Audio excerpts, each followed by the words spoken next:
Number 90 by B.M. Croker. To let furnished, for a term of years, at a very low rental, a large, old-fashioned family residence, comprising 11 bedrooms, 4 reception rooms, dressing rooms, 2 staircases, complete servants' offices, ample accommodation for a gentleman's establishment, including 6-stall stable, coach-house, etc. The above advertisement referred to number 90. For a period extending over some years, this notice appeared spasmodically in various daily papers. Occasionally you saw it running for a week or a fortnight at a stretch, as if it were resolved to force itself into consideration by sheer persistency.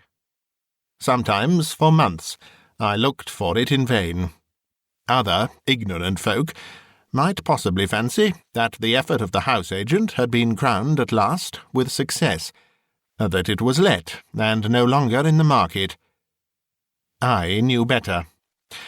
I knew that it would never, never find a tenant, as long as oak and ash endured. I knew that it was passed on as a hopeless case, from house-agent to house-agent. I knew that it would never be occupied, save by rats. And more than this, I knew the reason why. I will not say in what square, street, or road number 90 may be found, nor will I divulge to any human being its precise and exact locality. But this I'm prepared to state, that it is positively in existence, is in London, and is still empty.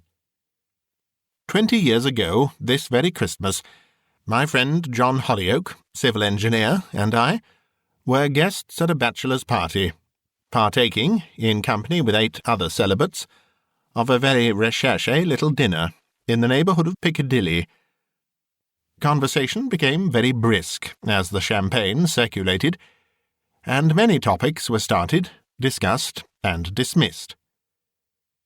They, I say they advisedly, as I myself am a man of few words, talked on an extraordinary variety of subjects. I distinctly recollect a long argument on mushrooms, murders, racing, cholera. From cholera we came to sudden death, from sudden death to churchyards, and from churchyards it was naturally but a step to ghosts.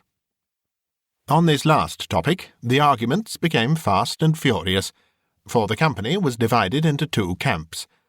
The larger, the opposition, who scoffed, sneered and snapped their fingers, and laughed with irritating contempt at the very name of ghosts, was headed by John Hollyoak. The smaller party, who were dogged, angry, and prepared to back their opinions to any extent, had for their leader our host, a bald-headed man of business, whom I certainly would have credited, as I mentally remarked, with more sense. The believers in the supernatural obtained a hearing, so far as to relate 1 or 2 blood-curdling, first or second-hand experiences, which, when concluded, instead of being received with an awestruck and respectful silence, were pooh-poohed with shouts of laughter, and taunting suggestions that were by no means complimentary to the intelligence or sobriety of the victims of superstition. Argument and counter-argument waxed louder and hotter, and there was every prospect of a very stormy conclusion to the evening's entertainment. John Hollyoak, who was the most vehement, the most incredulous, the most jocular, and the most derisive of the anti-ghost faction, brought matters to a climax by declaring that nothing would give him greater pleasure than to pass a night in a haunted house, and the worse its character, the better he would be pleased. His challenge was instantly taken up by our somewhat ruffled host, who warmly assured him that his wishes could be easily satisfied, and that he would be accommodated with a night's lodging in a haunted house within 24 hours. In fact, in a house of such a desperate reputation that even the adjoining mansions stood vacant. He then proceeded to give a brief outline of the history of number 90. It had once been the residence of a well-known country family, but what evil events had happened therein, tradition did not relate. On the death of the last owner, a diabolical-looking, aged person, much resembling the typical wizard, it had passed into the hands of a kinsman, resident abroad, who had no wish to return to England, and who desired his agents to let it, if they could, a most significant proviso. Year by year went by, and still this highly desirable family mansion could find no tenant, although the rent was reduced, and again reduced, to almost zero. The most ghastly whispers were afloat. The most terrible experiences were actually proclaimed on the housetops. No tenant would remain, even gratis, and for the last 10 years this handsome, desirable town family residence had been the abode of rats by day and something else by night. So said the neighbours. Of course, it was the very thing for John, and he snatched up the gauntlet on the spot. He scoffed at its evil repute, and solemnly promised to rehabilitate its character within a week. It was in vain that he was solemnly warned, that one of his fellow guests gravely assured him that he would not pass a night in number 90 for £90,000. It would be the price of his reason. "You value your reason at a very high figure," replied John, with an indulgent smile. "I will venture mine for nothing." "Those laugh who win," put in our host sharply. "You have not been through the wood yet, though your name is Hollyoak. I invite all present to dine with me in 3 days from this, and then, if our friend here has proved that he has got the better of the spirits, we will all laugh together. Is that a bargain?" This invitation was promptly accepted by the whole company, and then they fell to making practical arrangements for John's lodging the next night. I had no actual hand, or more properly speaking, tongue, in this discussion, which carried us on till a late hour. But nevertheless, the next night at 10 o'clock, for no ghost with any self-respect would think of appearing before that time, I found myself standing as John's second, on the steps of the notorious abode. But I was not going to remain. The hansom that brought us was to take me back to my respectable chambers.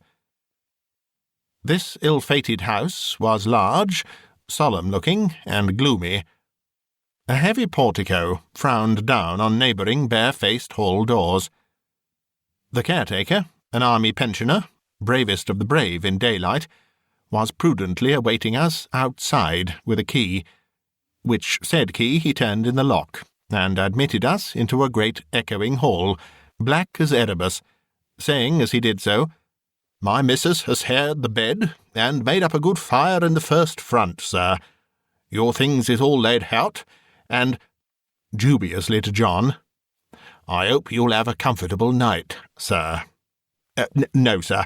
Thank you, sir. Excuse me, I'll not come in. Good night." And, with the words still on his lips, he clattered down the steps with most indecent haste, and vanished. "And of course you will not come in, either," said John. "It is not in the bond, and I prefer to face them alone." And he laughed contemptuously. A laugh that had a curious echo, it struck me at the time. A laugh strangely repeated, with an unpleasant, mocking emphasis. "Call for me, alive or dead, at 8 o'clock tomorrow morning," he added, pushing me forcibly out into the porch, and closing the door with a heavy, reverberating clang that sounded halfway down the street. I did call for him the next morning as desired, with the army pensioner, who stared at his commonplace, self-possessed appearance with an expression of respectful astonishment. "So it was all humbug, of course," I said, as he took my arm, and we set off for our club. "You shall have the whole story whenever we have had something to eat," he replied, somewhat impatiently. "It will keep till after breakfast. I'm famishing." I remarked that he looked unusually grave as we chatted over our broiled fish and omelette, and that occasionally his attention seemed wandering, to say the least of it. The moment he had brought out his cigar-case and lit up, he turned to me and said, "I see you are just quivering to know my experience, and I won't keep you on tenterhooks any longer. In 4 words, I have seen them." I am, as before hinted, a silent man.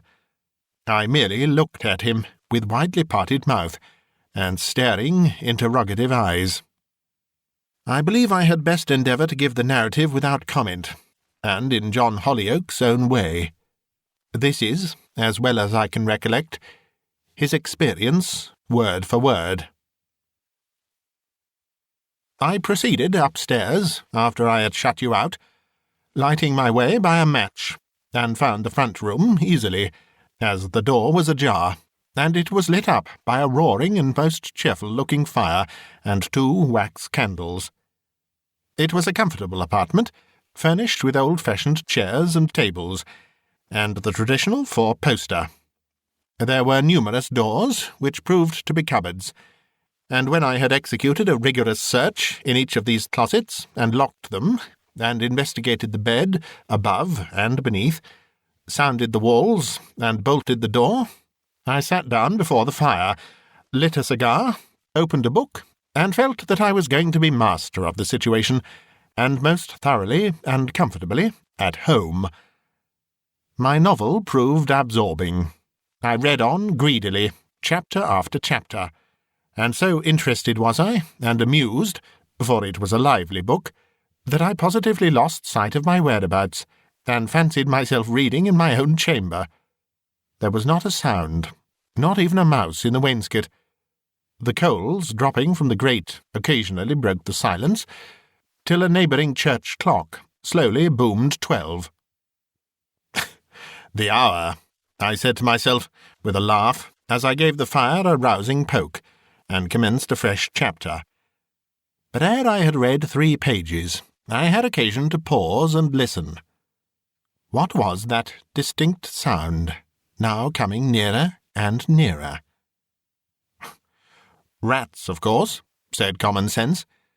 It was just the house for vermin. Then a longish silence. Again a stir.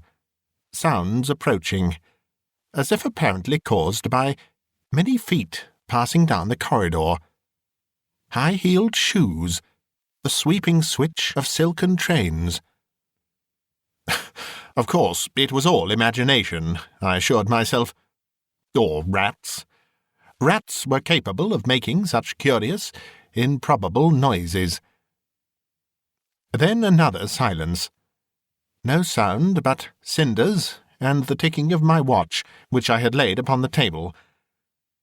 I resumed my book, rather ashamed, and a little indignant with myself for having neglected it, and calmly dismissed my late interruption as rats. Nothing but rats. I had been reading and smoking for some time in a placid and highly incredulous frame of mind, when I was somewhat rudely startled by a loud, single knock at my room door. I took no notice of it, but merely laid down my novel and sat tight. Another knock, more imperious this time. After a moment's mental deliberation, I arose, armed myself with a poker, prepared to brain any number of rats, and threw the door open with a violent swing that strained its very hinges, and beheld, to my amazement, a tall, powdered footman, in a laced scarlet livery, who, making a formal inclination of his head, astonished me still further by saying, "Dinner is ready." "I'm not coming," I replied, without a moment's hesitation, and thereupon I slammed the door in his face, locked it, and resumed my seat, also my book. but reading was a farce. My ears were aching for the next sound. It came soon, rapid steps running up the stairs, and again a single knock. I went over to the door, and once more discovered the tall footman, who repeated, with a studied courtesy, "Dinner is ready, and the company are waiting." "I told you I was not coming. Be off, and be hanged to you," I cried again, shutting the door violently. This time I did not even make a pretence at reading. I merely sat and waited for the next move. I had not long to sit. In 10 minutes I heard a third loud summons. I rose, went to the door, and tore it open. There, as I expected, was the servant again, with his parrot speech. "Dinner is ready, the company are waiting, and the master says you must come." "All right, then, I'll come," I replied, wearied by reason of his importunity, and feeling suddenly fired with a desire to see the end of the adventure. He accordingly led the way downstairs, and I followed him, noting as I went the gilt buttons on his coat, and his splendidly turned calves, also that the hall and passages were now brilliantly illuminated, and that several liveried servants were passing to and fro, and that from, presumably, the dining-room, there issued a buzz of tongues, loud volleys of laughter, many hilarious voices, and a clatter of knives and forks. I was not left much time for speculation, as in another second I found myself inside the door, and my escort announced me, in a stentorian voice, as "Mr. Hollyoak." I could hardly credit my senses as I looked round and saw about 24 people, dressed in a fashion of the last century, seated at the table, which was loaded with gold and silver plate, and lighted up by a blaze of wax candles in massive candelabra. A swarthy, elderly gentleman, who presided at the head of the board, rose deliberately as I entered. He was dressed in a crimson coat, braided with silver. He wore a peruke, had the most piercing black eyes I ever encountered, made me the finest bow I had ever received in all my life, and, with a polite wave of a taper hand, indicated my seat, a vacant chair between two powdered and patched beauties, with overflowing white shoulders, and necks sparkling with diamonds. At first I was fully convinced that the whole affair was a superbly matured, practical joke.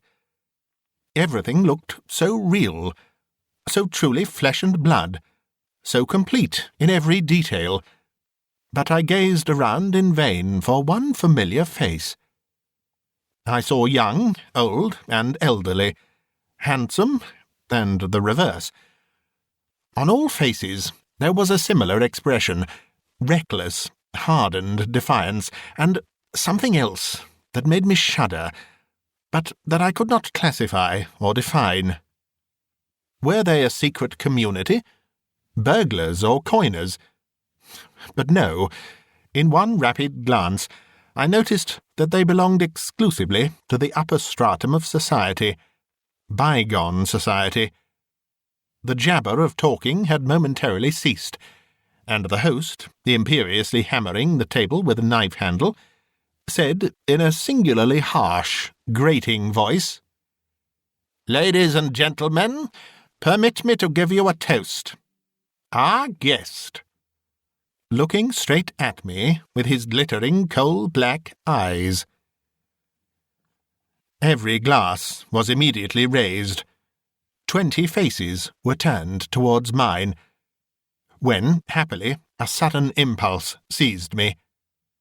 I sprang to my feet and said, "Ladies and gentlemen, I beg to thank you for your kind hospitality, but before I accept it, allow me to say grace." I did not wait for permission, but hurriedly repeated a Latin benediction. Ere the last syllable was uttered, in an instant there was a violent crash, an uproar, a sound of running, of screams, groans, and curses. and then utter darkness.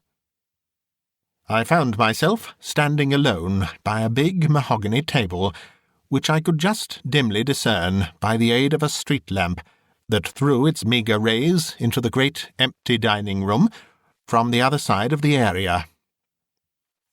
I must confess that I felt my nerves a little shaken by the instantaneous change from light to darkness, from a crowd of gay and noisy companions to utter solitude and silence. I stood, for a moment, trying to recover my mental balance. I rubbed my eyes hard to assure myself that I was wide awake, and then I placed this very cigar-case in the middle of the table as a sign and token that I had been downstairs, which cigar-case I found exactly where I left it this morning, and then went and groped my way into the hall and regained my room. I met with no obstacle en route. I saw no one, but as I closed and double-locked my door, I distinctly heard a low laugh outside the keyhole, a sort of suppressed, malicious titter that made me furious. I opened the door at once. There was nothing to be seen. I waited and listened. Dead silence. I then undressed and went to bed, resolved that a whole army of footmen would fail to allure me once more to that festive board. I was determined not to lose my night's rest, ghost or no ghosts. Just as I was dozing off, I remember hearing the neighbouring clock chime 2. It was the last sound I was aware of. The house was now as silent as a vault. My fire burnt away cheerfully. I was no longer in the least degree inclined for reading, and I fell fast asleep and slept soundly till I heard the cabs and milk carts beginning their morning career. I then rose, dressed at my leisure, and found you, my good, faithful friend, awaiting me rather anxiously on the hall door steps. I have not done with that house yet. I'm determined to find out who these people are and where they come from. I shall sleep there again tonight, and so shall Crib, my bulldog, and you will see that I shall have news for you tomorrow morning, if I am still alive to tell the tale, he added with a laugh. In vain I would have dissuaded him. I protested, argued and implored. I declared that rashness was not courage, that he had seen enough, that I, who had seen nothing, and only listened to his experiences, was convinced that number 90 was a house to be avoided. I might just as well have talked to my umbrella. So, once more, I reluctantly accompanied him to his previous night's lodging. Once more I saw him swallowed up inside the gloomy, forbidding-looking, re-echoing hall. I then went home, in an unusually anxious, semi-excited, nervous state of mind, and I, who generally outrivaled the 7 sleepers, lay wide awake, tumbling and tossing, hour after hour, a prey to the most foolish ideas I would have laughed to scorn in daylight. More than once I was certain that I heard John Hollyoak distractedly calling me, and I sat up in bed and listened intently. Of course, it was fancy, for the instant I did so, there was no sound. At the first gleam of winter dawn, I rose, dressed, and swallowed a cup of good strong coffee to clear my brain from the misty notions it had harboured during the night. And then I invested myself in my warmest topcoat and comforter, and set off for number 90. Early as it was but 7:30, I found the army pensioner was before me, pacing the pavement, with a countenance that would have made a first-rate frontispiece for Burton's Anatomy of Melancholy, a countenance the reverse of cheerful. I was not disposed to wait for 8 o'clock.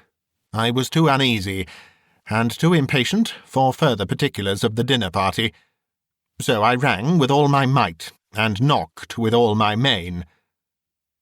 No sound within. No answer. But John was always a heavy sleeper.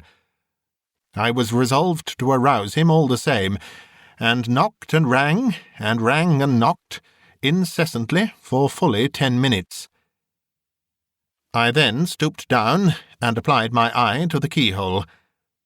I looked steadily into the aperture, till I became accustomed to the darkness, and then it seemed to me that another eye, a very strange, fiery eye, was glaring into mine from the other side of the door.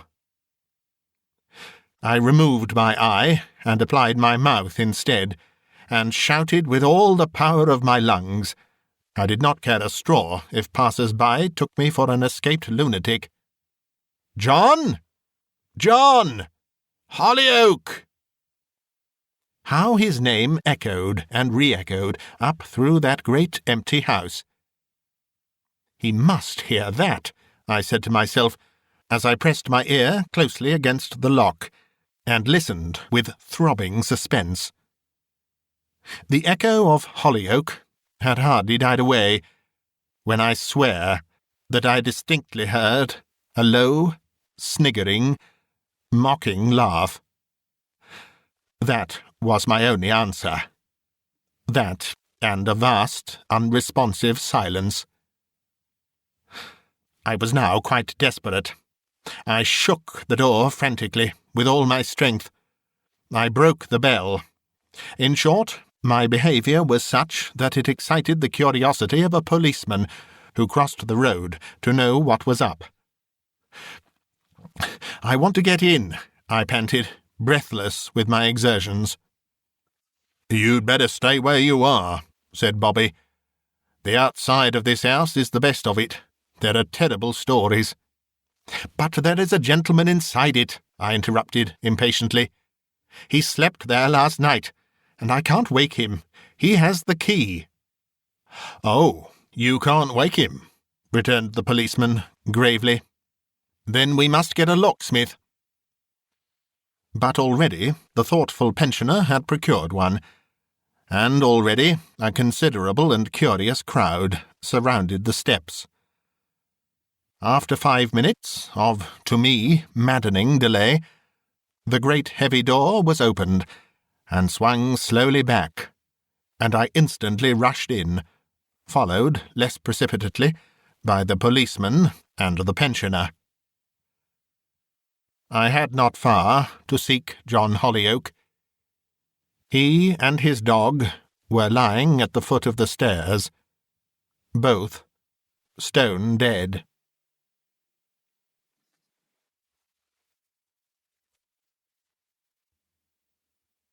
You've been listening to a bite-sized audiobook read by Simon Stanhope.